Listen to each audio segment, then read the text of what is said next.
मेरे नबी करीम सल्लल्लाहु अलैहि वसल्लम ने फरमाया, दो गिरोह, दो जमातें, दो लोग ऐसे हैं कयामत के दिन जिनकी मैं सिफारिश नहीं करूंगा।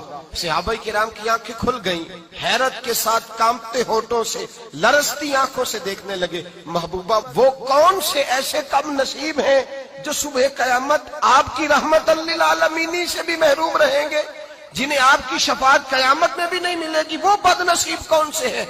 तो करीम ने फरमाया, एक वो बादशाह जिसे अल्लाह तबारक व तआला ने अपने फजल से इज्जत दी, अल्लाह ने किसी मुमलिकत का सरबराह बनाया और फिर वो खाइन हो गया, जालिम और जाबिर हो गया, फिर वो लोगों को लूटने लगा।